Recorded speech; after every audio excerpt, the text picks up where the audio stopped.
Hi, everybody, and welcome back to another episode of Going For It with Becker. In this episode, I sit down with a true professional and family man, John Campos. John is a realtor operating out of Sacramento, California, and he is currently in his 16th year of mastering the craft. In spending time with John, I found him to be an enjoyable conversationalist, relatable, and full of grounded spiritual energy that is frankly rare in this high stress world of real estate. He is an ordinary man who is doing extraordinary things that many younger agents struggle with. He shares a great insight on how to balance putting in the work that is necessary to keep his business thriving while taking care of his young family. This conversation was not just about numbers and strategy. We discussed the intersection of faith and business, how to stay centered when dealing with unhinged agents on the other side of the deal, how to remain calm and focused to navigate the fast-paced and sometimes chaotic industry of real estate. I think many of you will really enjoy this episode. Let's get into it. Hi, welcome to another episode of Going For It with Becker. Today on our episode, we have John Campos, who practices out of Sacramento, California. He's actually provided services to my family members and is well respected in the real estate community in Sacramento. John, how are you today? Oh, bless, brother. I just closed one 50 minutes ago, so it's always a good 50 day when you're minutes, closing. okay. Okay, that's good. What was the sales price? Oh, sales price 575. That one was a short sale, which I have not done in a You're long kidding time. me. Yeah. Yeah. How long did it take to close the short sale? Oh God, we got into contract December 10th or so, and what are we on? Today is March 5th as of the recording. So like 3-ish That's months. super fast. Oh, I did not. I didn't think so. But, I mean, yeah, when I was doing short sales back in 2009, 2010, I mean, it would take 9, 11 months. if you And closed. Yeah. if you close, yeah, I mean, they Yeah. must have their stuff really together. Well, let's talk about real estate. So let's have you give the people who are listening a little bit of feedback on who you are. Just introduce yourself and tell us what you think people would want to know.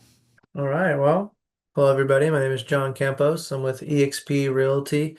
I've been licensed. I'm going on my 16th year, so I'm finishing my 15th year, going on my 16th. Um, and I've been servicing Greater Sacramento for buyers and all of California for sellers now for the entire period of time. It takes at least 10 years to know what you're doing and do it, period. And I would say it takes Yep. any time after that to do it exceptionally well. And Yep. I'm at the trying to master the exceptionally well portion of my business. Yep. And that's exceptionally well for you, how you view and perceive the experience as a buyer seller, but Right. also for me and getting home in a Yeah. reasonable amount of time and having dinner with my family and not Yep. missing everyone's birthdays or anything. So, um, all that is to say, I'm constantly striving for perfection or as close as we can get to it in every aspect of the business. And at 16 years, I can tell you I'm still not there. I don't know that anyone ever gets there, but boy, do we try. Yeah. And you have a new family, do you not? A new family member. Same Yeah. family. Same family. Rachel's like, what? What's going on? What's this new family? That's what I meant. Well, how long have you been married for? We got married in 2021, so this is our coming up on our Well, I fifth mean, that's what year. I'm saying. So that's still Yeah, kind of yeah, I guess new relative. to, Yeah, it's new, to me. new to me. It seems like only yesterday that I saw wedding pictures on That's true. Facebook. So, Yeah, no, that makes perfect sense. Yeah, no, I've been married to real estate for 16 years, and then I met my There lovely you go. wife who tolerates me and my first love, real estate. And then we have a relatively newborn, a toddler. He's 1.5, and that is talk about a whole new walk of life, trying to run a business and balance a family.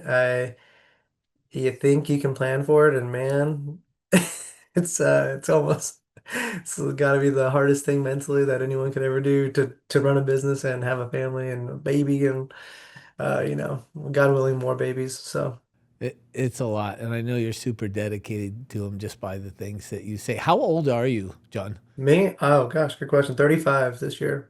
35. I had a child when I was 26. I think that's how Hmm. old I was. Maybe 27. I can't remember now. And then I had a second one when I was 40. And I was such a better dad at 40 Yeah. than I was at 27. 27, I was just still a nut, just so focused and didn't have any patience at all. And, um, you know, my daughter, my firstborn's mom was such a gentle soul and a really good mom. And thank goodness for that, because the way she turned out is all due to her. But I think with my son, Donnie, at 40, I did a much better job. But the age and the maturity certainly helps. So starting around 35, I think is a good time for a man to start.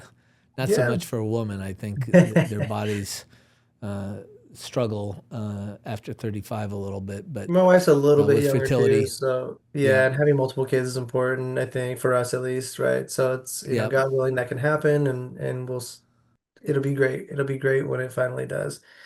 But yeah, I agree. I couldn't have done this. Everything happens, and I would say this even about my business and escrows in general. Um, I'm a man of faith if it's not super abundantly clear, and everything to me happens in exactly the order that it needed to happen for the best possible outcome to come to fruition, right? Sometimes I want to plant a seed and end up with a fruit in my hand the next day, and it sounds like when you were younger, that was the case. And you know, I'm at a good spot to raise a kid now because I realize like there's beauty in the waiting. There's beauty in the branch that didn't quite take off, but another one prospered, right? And it just continuously every day becomes It's very zen of you. in It is. in this interview, yeah. But when I wake up in the morning and I have to make my to-do list for the day, I'm like, wow, Yeah. so many branches, so many things. Yeah. My first real Um, estate broker suggested a Zen in the art of motorcycle maintenance. I think is a book, or is it motorcycle maintenance and Zen? I can't remember, but something along those lines. And his point to me when I was younger, it was Frank Cook, who you may remember, who recently passed away, who owned Cook Realty, the office, that brick office down on Freeport Boulevard in Sacramento.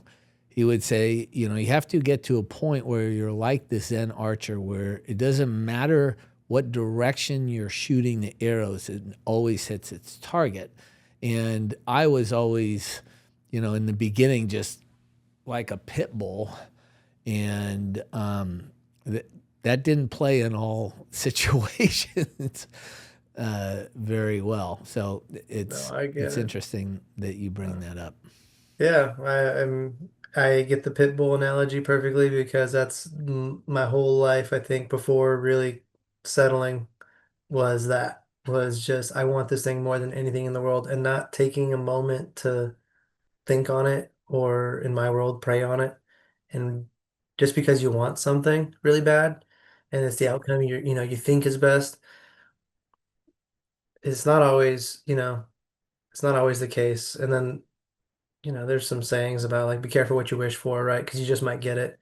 And and there's been times where in my own life that's definitely true, but even for clients where it's just worked out, where like the dream house or whatever, didn't work out, and then Oh gosh, I mean, any number of stories happen. Then they end up getting this house that they just never believed was even remotely possible for them, or something happens, lose a job, and they're like, we would have lost the house if we had bought when we did, right? And we connect years later, and then they're ready to buy again, and it's like everything works out, right? And there's been times where people force it, and I do what I do. I serve my clients, but I can tell it's being forced, and I'm, I ask a lot of like, are you sure? Say, let's take a pause here real quick and just think, like, is this, right, okay, all right, and then sometimes, I'm sure it works out. They make it work out because that kind of personality will make things work out, but it's definitely not the path that maybe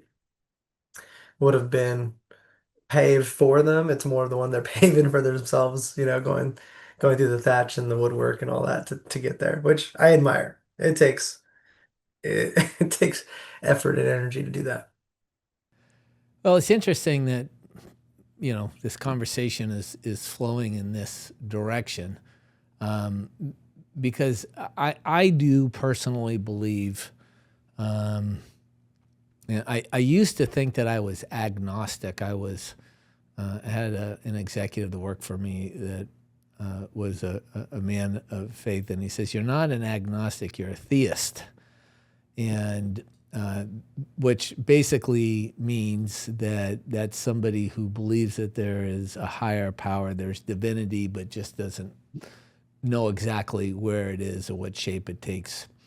And so I do believe that business is very much a spiritual game. And I don't think we talk about that very much. I'll give you an example of what I'm talking about right now. I'm setting out some big goals for our company's growth in the next 5 years, and I have benchmarks that we have to hit, and all of these things, and the amount of stress that I put on myself to hit these things, to get things accomplished. I mean, there's a benefit to it. I want to fight like hell, but when I go home, I want to be able to give that over to something bigger than me. The results, the amount that I'm carrying on my shoulders, and I do carry it, and I have to consciously, and recently even more so, just like, okay, like, just take this for the rest of the night. Give it back to me in the morning, but just take this for the rest of the night, and it does provide some relief. I don't know if that's a meditation or if it's actual divinity taking it off my shoulders. But if you are, in my opinion, if you're really striving to do big things, things that are worthwhile, there's a heavy cost, and how you traverse that type of world internally makes a big difference on how it comes out on the other end. And since we're in this topic, would you kind of like to share, how your faith interacts with your business? You don't Oh have to, man. but No, I I'm think happy to. it's It would be okay. no business without faith. I can confidently say that I don't know if anyone watching this necessarily cares, but to me, I care intensely, and as long as I care and my faith is good, I believe that that benefits everyone I work with, right? So they Yeah, may not be of faith, but just know that, to the best of my ability, we're in good hands, right? yeah, So how my faith works is that every single day I try to dedicate a holy hour, right? So it's not all at once sitting there. I wish I could be that great, but I'm not. But I'm constantly trying to reflect back on the mission in life, the goal to be God's hands on earth. That's what we're called to do, in my opinion. Of, many times that we're told that this is our purpose. Um, and I would try to do it in all aspects of life. So specific to business. Um, I'm constantly praying on and reflecting and meditating on what is the right thing to do for any given client. Um, I wish I could just let them make all the decisions and move on with it, but I don't. That's not who I'm called to be. So I really pray for grace and guidance and all these things constantly, every single day, because I pray for patience every single day, right? I pray for forgiveness of myself every single Yeah. day and forgiveness for people that, in this business tensions can run high and clients, but mostly other agents can get really frustrated or and say nasty things, right? And it's just like that hurts. It does hurt. Yeah. Um, and Agents praying can be the worst at times.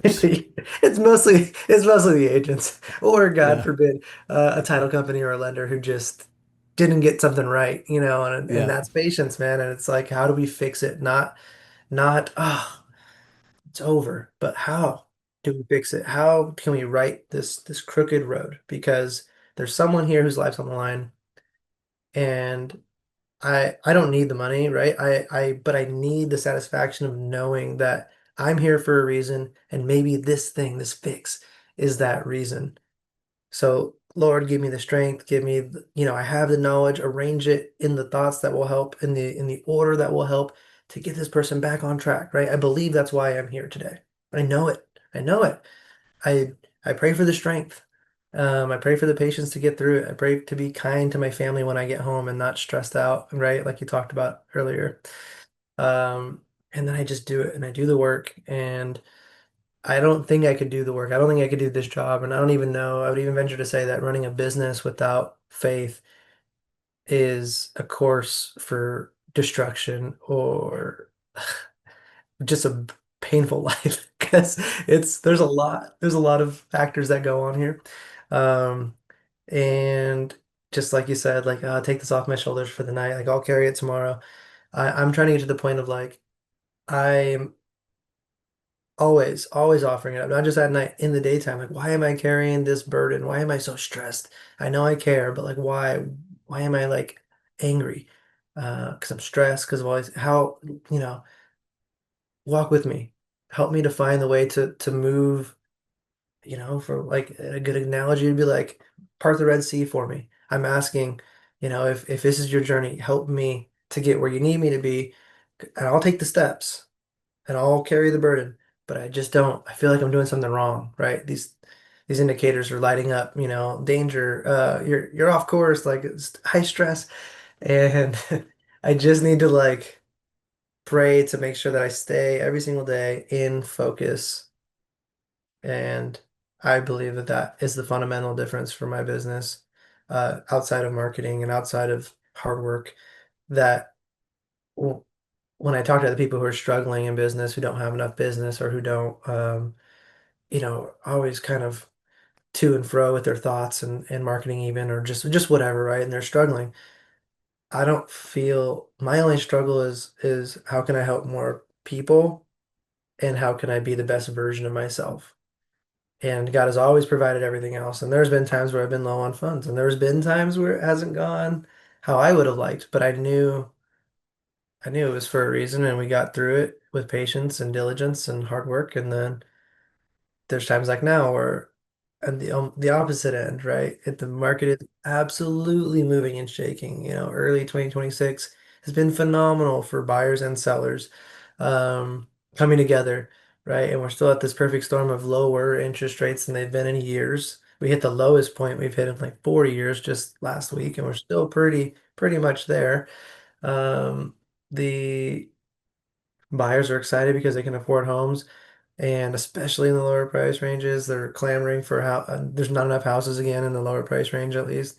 So it's just all these things, right? So many moving parts. Faith gives me the focus. It focuses the lens, so I know exactly what my day needs to be focused on. And when I start to get blurry and stressed and whatever, then I pray again to refocus. And I guess that's the long-winded way of answering your question, right? Well, I think it's insightful, and I got a lot out of that. So I appreciate you sharing those intimate details of how you cope with the day to day, and and the toughest part about this business is working with other agents. I mean, there's so many good people in this business, but there are so many unhinged people in this business as well as you know. And when you're dealing with somebody on the other side that is not thoughtful about what they're doing or saying or how they act, that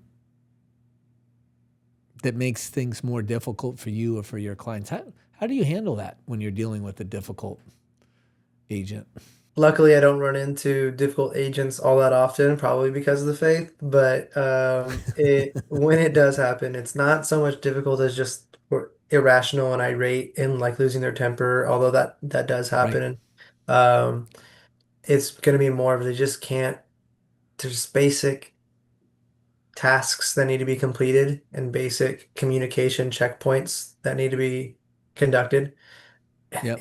And if they just can't do the basics, now I have to do twice as much work. So I have to reach out to them and check in on the things that normally are just, hey, how are we doing? Automatic. Right. Yep. It's just automatic. Just comment and just do your job, you know? So I can say it's how do I deal with that? I can think of one example in particular several years back. I was a listing agent, he was a buyer's agent, got the offer accepted, was a great agent, did a great job writing an offer, the whole kit and caboodle. Some back and forth. They sent over a repair request, and we, had to mull it over. We sent it back, um, and then nothing, and that's always a worry. And then the next day, nothing, and I'm like, hey, what's going on here? So much so that the buyer themselves reached out to me directly and was like, have you heard from my agent? Like, Oh, is no everything kidding. okay? Like, did you not like the repair request that we sent? And I'm like, what? I was like, no, we agreed to it, or we came and we sent something back, and like, oh no, we agreed to your counter, like, but I haven't heard anything. I was like, I have not received anything. And I've tried to reach your agent many times. I haven't heard back either. So what I had to do in this case was drive to Folsom, and I camped out at this guy's office. He rents like a private office, but it's on his email. Just waited. I saw someone walk in and out, and then as soon as that person walked out, I walked in because I didn't know if he was in there or not. And he was just so flabbergasted, and I was just like, "Look, I need this form, that form, and this form, and then you're done, right?" And he's just like, "I'm so embarrassed. Oh, I can't believe that I've been meaning to call you." And it's like, Why wasn't he returning the calls to his clients? I think his words at that time were that his transaction coordinator quit or left or whatever. And I could see it. Yeah. and then he had, let's just make up a number and make him look really good. Maybe he had 20 escrows going all at once, right? And he just was Right. in no position. There's just not enough working hours in the day for him Yeah. to respond. But I found him, and he ended up taking me to lunch. That was really funny. He bought Yeah. me lunch, bought me a drink, and was just like, Well, it sounds like I'm he gonna was a sit here until I get all reasonable. the documents I It, need." So we sat in his it office sound, as he was like, yeah, it sounds like he was a reasonable person. There's a he lot of was. agents that get irate and they're gaslighters and all those Oh types man, of okay. things. So that was the happy story. I've had many that people were, you can just tell who they are in their lives and whatever. And I generally our conversations are always amiable, but sometimes you have to have hard conversations, and they're just certain people or start cussing and blah blah blah blah. And I'll just be like, hey, when you want to talk to me like a professional, call me back. Boop. And they call back, how could you blah blah blah. And I so I love it. wait until they call me back or they text me like, you're right, my apologies. Okay, great. Hey, we don't have to agree on these. That's actually, we're kind of, our jobs are not to agree, right? Yep. So how can we find an agreement? And Yeah. yelling and cursing is not going to be the answer, you know? So So let's talk about this for a minute because I in our company I use AI every single day, and for a variety of different reasons. And I download information like whenever I am working out. I mean, I pretty much sleep, work, and then work out. So the workout in my life is the time that I'm not on the phone or writing something. but I'm listening to different podcasts, and there's a few that I listen to that talk a lot about AI and where it's going and the things that have been happening. I've been watching this development really closely ever since ChatGPT first came out, and we started using it right then at that particular point. And in the beginning, as this thing started to progress, I really was concerned, like, is there going to be any jobs left whatsoever? And I wrote a white paper on it about a year ago, where my thesis of the white paper was that AI is basically a psychopath. And AI can act like it has feelings, it can speak like it has feelings, but it has no feelings. It's X's and O's. And to really be a good agent, you have to have the capacity for empathy, and for also to a certain extent shame, because if you don't do a great job and people around you know, that's one of the things that keeps us accountable as a human being. Well, AI doesn't have that ability to do that. You can't hold a computer accountable. Like, you could throw it out of the window if you wanted to, but it's not going to care, right? And so there's nothing to keep it wanting to act in a proper way. And so, I really felt that our business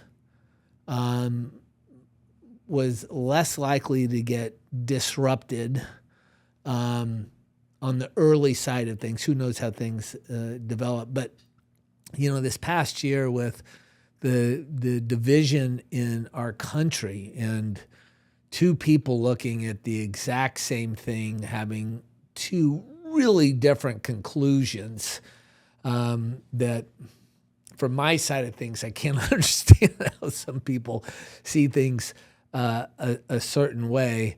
I thought to myself, how in the hell would a AI be able to take the most emotional process there is, which is buying or selling a house, because your life is turned upside down.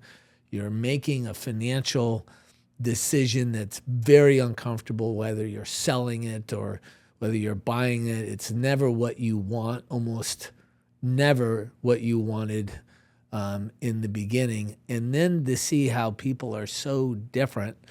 And what agents do, good agents do, actually getting people to agree on something to move the world forward is a difficult job. And so again, I who knows what happens, but that gives me some solace that what we do is really needed and necessary, not only to give good advice, but the emotional side of things to help people deal. Again, we're talking about the spiritual side of things and the emotional side of things. People want reassurance. And I don't think you get that from Google or ChatGPT or any of those types of things. I'm just curious, are you looking into the future and where you think this business goes and what it looks like in 2 or 3 or 4 years from now? I'm thinking it's not going to be dramatically different. It's going to be different, but it's not going to be dramatically different. Do you have a different point of view? What is it that you see? You've been doing this Good 16 question. years, so you've been around for a while. Yeah, I can tell you every big tech release, it seems like the greatest thing that's ever done, and generally the business is only slightly different. I do think AI is probably the biggest change we've had in the world since the internet, right? And it's like another iteration of the internet where the rules can change, and we don't know what the rules will be 3 or 4 years from now. But if you're not even reading the book or practicing the game, you're gonna be like really detrimentally behind. AI specific to real estate, this I believe passionately. AI gives an okay or even bad agent the ability to be a good agent, a step above what they were. Uh, but man, if you're a great agent, if you're that person that strives to be the best in the business, but you just keep hitting the glass ceiling because you lack certain capabilities and you don't know how to get to the next level, even though you feel like you're doing all the things.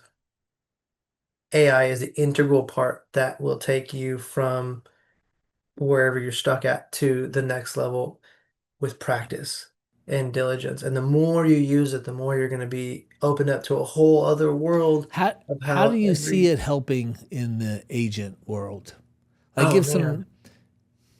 So me personally, I use ChatGPT. I don't know, we probably spend hours together on, building out things for the business. I'm sure you do too. Yep. Yep. So simply, if I was an agent right now and I was like, how do you use a ChatGPT? Everyone does this simple thing of like, I need a property description. Super easy, great start. Yep. Get a lot of those little tasks ironed out. Just practice them, get it perfect. You can create Yep. templates, then your life's so much easier. So already there is probably enough for 80% of the real estate agents out there to be like, Right. oh, this is great. It's Don't a buy big any help. templates online. Just keep practicing until it sounds the way you want it to sound in your voice. Like, Yep. spend some time. But next level agents are going to spend their time building standards of practice and refining standards of practice and like ultra amazing agents, like team leaders, company builders, right?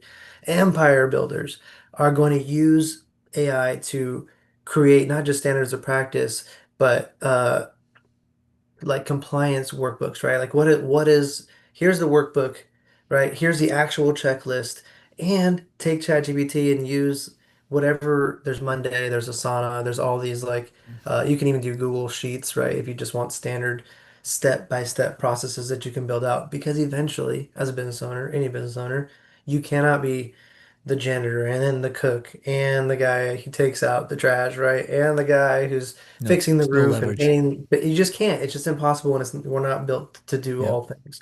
So eventually you'll have to delegate these things. But before you'd have to think through every single step and with a pen and a paper, write something out, maybe put it into a Google Doc or something. But now you can literally talk to your phone, open the prompt and just start talking and just say, okay, as you're going through something and you're doing it, you can have your phone next to you as you're doing a process that takes you, an hour and walk through it. It'll record it. You hit submit, boom.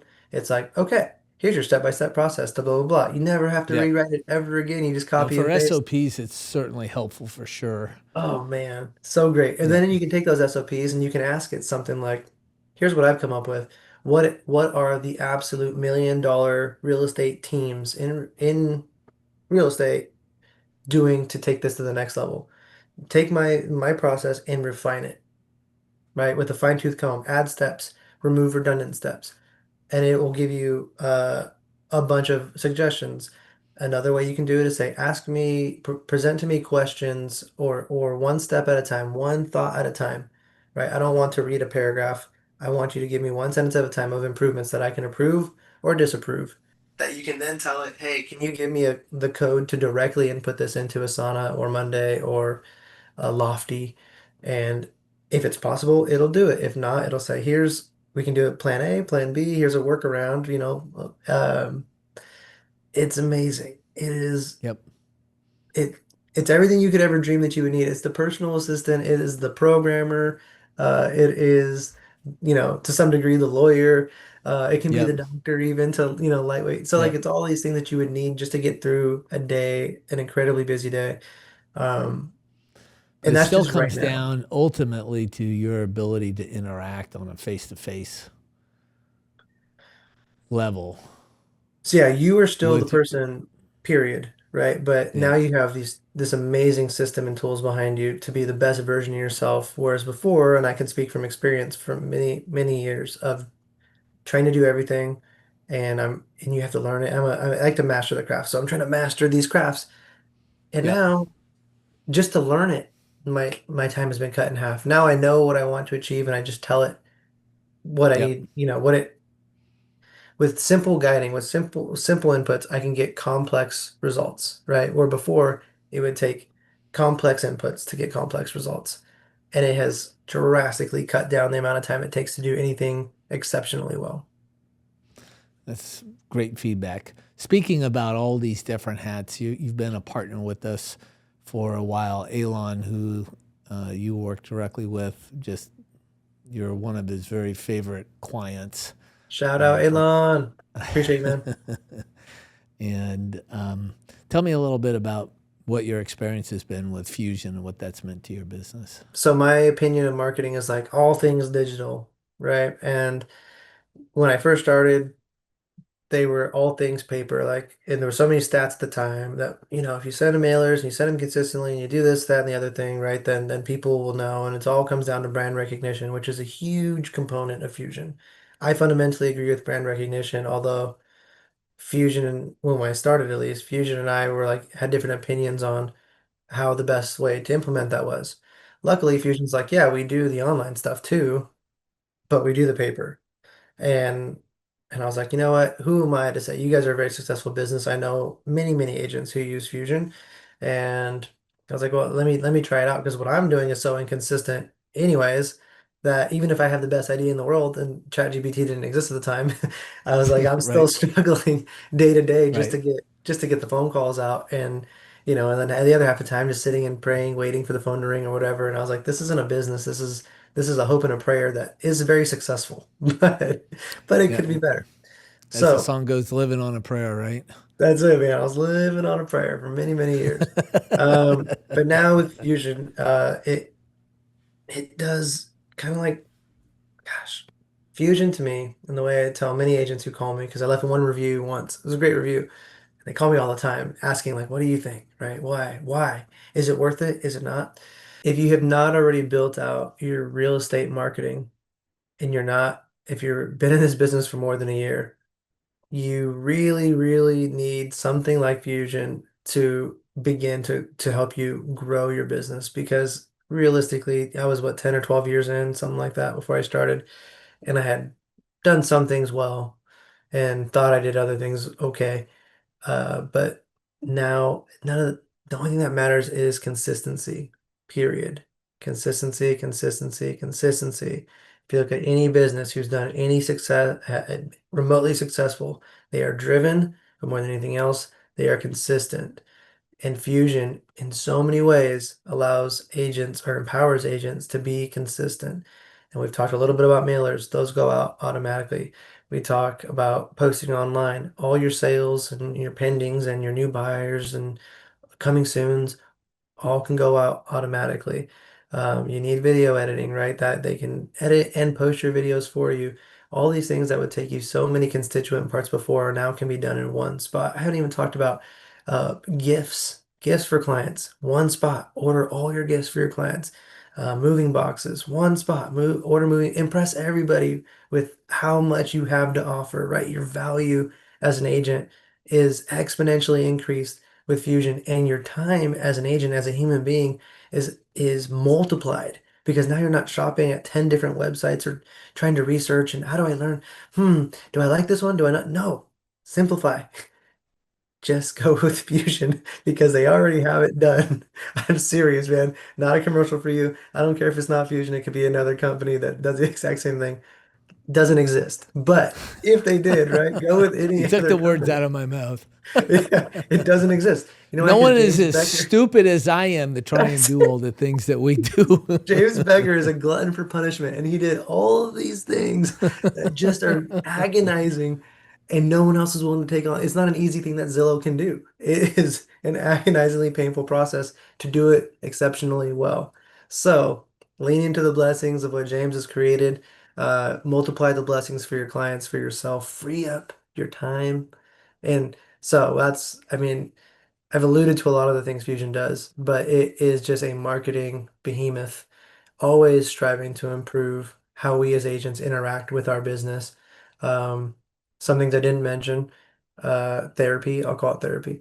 Coaching is probably the better word, right? There's real estate coaching built into it, right? You're paying, I mean, it's an exceptional value. I can have as much coaching as you want. I utilize it once or twice a month, more if I have more business going on, less if not. And it that alone is worth whatever Fusion charges, right? That's like to me, that's like the Well, yeah, just based upon cash flow too. So that's one of the unique things. The thing, it's interesting because when people come in, we focus in on business development, but and I'm going to turn this into a little bit of a commercial, but we got the bookkeeping, and now we've got this Teammaker X program that I think you're becoming a part of, where we're going to be building a team. Like we just want to maximize the agents' goodwill in everything with business except transaction coordinating because we're national and we just can't manage that stuff on the local level. I appreciate all well, God, those. God forbid we have to do one thing, you know? Yeah. Well, that was the goal and when we first tried this, I just did a podcast on Housing Wire, and I started by telling her that when we first started, when we sold our brokerage to Remax, and you were with Remax Gold at the time. Excuse my French here, but when we first started, we were an absolute shit show. And I mean, I was far more ambitious in what I wanted to do than what my team and I were capable of doing. And thank goodness we had some people that knew and what I was trying to do and believed in me and were forgiving of the mistakes we were making. And we've grown from there. But you said it to me, we have so many people, and I'm going to come around to this for a minute because you are an interesting case study in this. But we have a lot of people that they've got to put their special twist on their marketing, Yeah. and I argue with them that it's not sustainable. And so if you want to do something, you want to get to good and pull the trigger. But the key thing is lots of frequency, as many different modalities as possible or channels.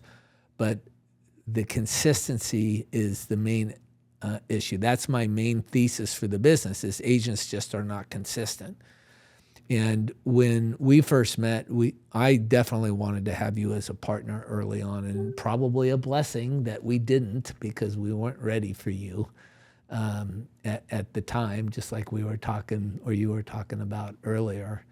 But you were putting out some videos that were absolutely hilarious. They were super funny. They were parodies of The Office and other TV shows. And John, the writing that you did, I don't know if you wrote it Oh or yeah. other people did, It was a team but effort, but it was a oh my stress. gosh, they It was a were lot of work.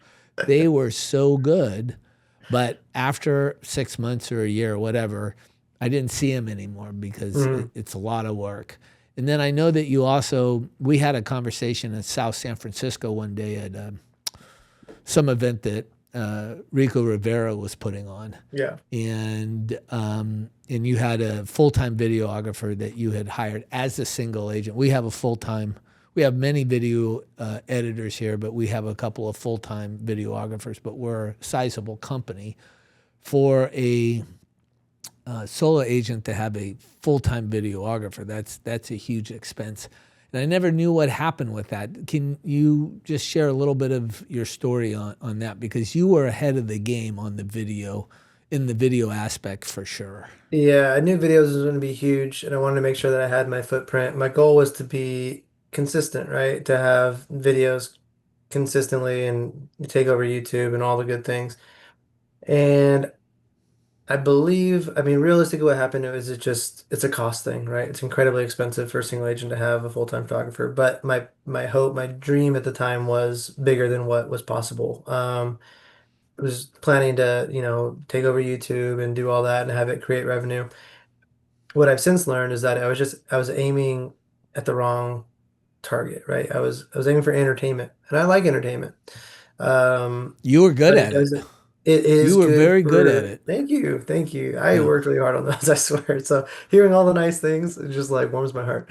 Put all my heart and soul into like these silly videos that were awesome and they got a lot of traction, but it didn't result in business, right? And I think that is the perfect analogy for real estate in general.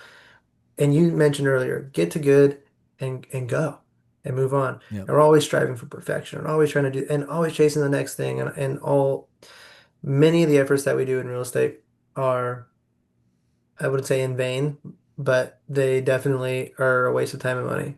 They're an Yep. exploration into futility, right? And how deep do you want to go into the cave of futility? I don't know. Maybe you like to spelunk. I'm not sure, but I don't want to go very far into the cave before I realize that it's the cave of futility, especially if it costs money. That's that's a So, great line. A cave of futility. That's I just great. can't do it. So that one, I was an endeavor for a year, maybe a year and a half, and ultimately, I learned a lot of issues that were happening, and it just didn't result in the income. Now I have a lot more understanding of how those things work. I know what needs to happen, and it's just more of a t time commitment. I would love, love, love, love to still honor that dream, and I have faith that that is where I'm headed and going. Uh, but it's just this is not the right time right now. Yep. We are, and your team knows this, putting out a ton of videos into production, and we're building up a Yep. catalog so that we'll Yep. have a lot coming out. They're All not going right. to be That's as awesome. fun and witty as those ones because it's gonna be more of what actually matters, right? Things that people need that they're looking for on Google, they're looking for on ChatGPT, and helps me to interact with them more directly.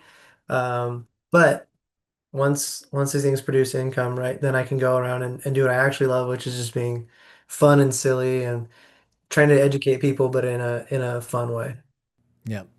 No, I think that was great. Let's end up with this. You were with Remax Gold, which was, if not the largest, maybe one or two in the Tri County area. A solid company.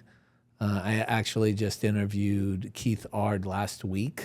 Oh wow. That will be airing, and they've grown a lot, and I know that they thought very highly of you, and you made the switch to a non brick and mortar. So Remax Gold was brick and mortar. Uh, EXP is non brick and mortar. And I think for real estate agents out there, they would be very interested in hearing what you think the benefits and the downfalls of each are as an experienced agent that's been in both places. I felt that where I was going was greater than what they could offer, and I was number one in the office I was out of month after month after month and year after year, and I probably could have moved to a different office, maybe with bigger producers, but I just realized that that thing wasn't good for me or my soul. It's like not because it's not about that. It was just cool, nice to post on social media, but not who cares. When you're in a brick and mortar, they're constantly telling you what's important, all these new forms. It's a lot of noise, right? A lot. This is important. This new form is super important. You got to come to the office meeting, and you know you're a huge part of the morale. Hey, can you come to this recruiting meeting with us, and you know tell them why you like. And I'm not getting paid for any of that stuff. That's not important to me at all. In retrospect, what is actually important is spending time with my family. Well, probably prayer, spending time with my family, being very good at my job. What empowers me to do those things? So I found that EXP for me was the right fit because one, there is an office. Everyone says it's not a brick and mortar, but there's a huge office in Roseville. There's one guy who has like almost all of Northern California Yeah, under Brent, his we're he's Brent got half Go. the world. Like I think he has 30,000 agents.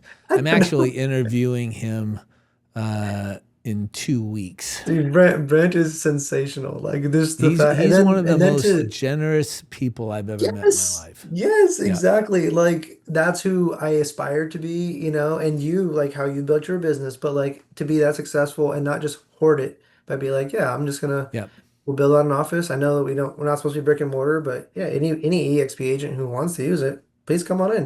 And it's not yeah. just your average even big brokerage name off. It is the nicest office you probably will ever walk into I've for a been real in it. Yeah, estate company, period. yeah. It's gorgeous. Yeah.